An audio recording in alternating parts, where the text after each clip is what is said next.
जय माता दी। जय माता दी। मैं आप लोग के बीच एक बहुत ही प्यारा सा देवी गीत लेके आई हूँ। आप लोग फुल वॉच करके सुनिएगा। अच्छा लगेगा तो कमेंट बॉक्स में ज़रूर बताइएगा और अपना सपोर्ट दीजिएगा प्लीज़। राधे राधे। जय श्री कृष्णा।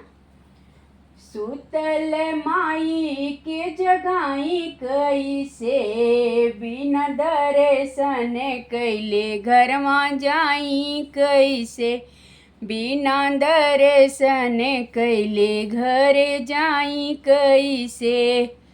सुतल माई के जगाई कैसे, सुतल माई के जगाई कैसे, बिना दर्शन कैले घर जाई कैसे, बिना दर्शन कैले घर जाई कैसे।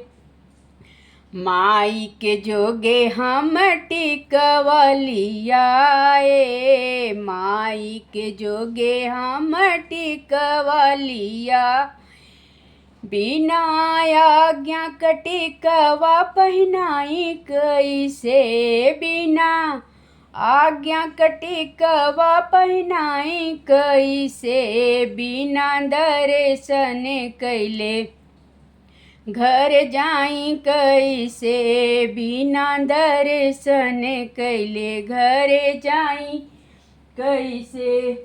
माई के जोगे हम चुनरी लियाए, माई के जोगे हम चुनरी लिया, बिना आज्ञा क चुनरी पहनाई कैसे, बिना आज्ञा क चुनरी पहनाई कैसे, बिना दर्शन कैले घर जाई कैसे, बिना दर्शन कैले घर जाई कैसे।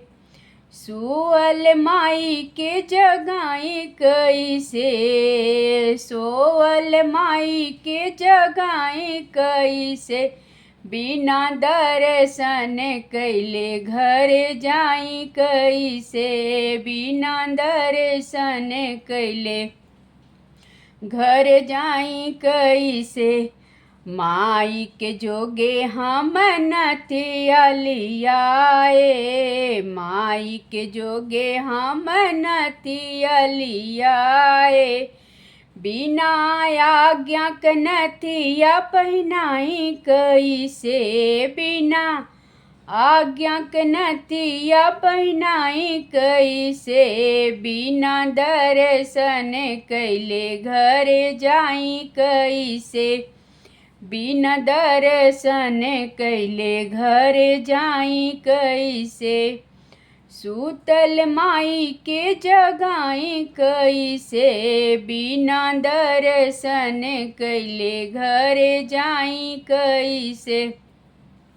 माई के जोगे हम कंगना लियाए, माई के जोगे हम चूड़िया लिया, बिना आज्ञा क चूड़िया पहनाई कैसे, बिना आज्ञा क चूड़िया पहनाई कैसे, बिना दर्शन कैले घर जाई कैसे, बिना दर्शन कैले घर जाई कैसे।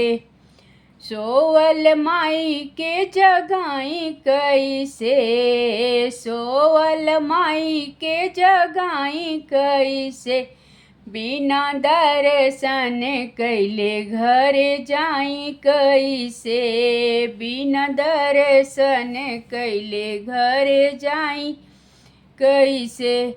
माई के जोगे हम पायल लियाए, माई के जोगे हम पायल लियाए, बिना आज्ञा क पायल पहनाई कैसे, बिना आज्ञा क पायल पहनाई कैसे, बिना दर्शन कैले घर जाई कैसे, बिना दर्शन कैले घर जाई कैसे।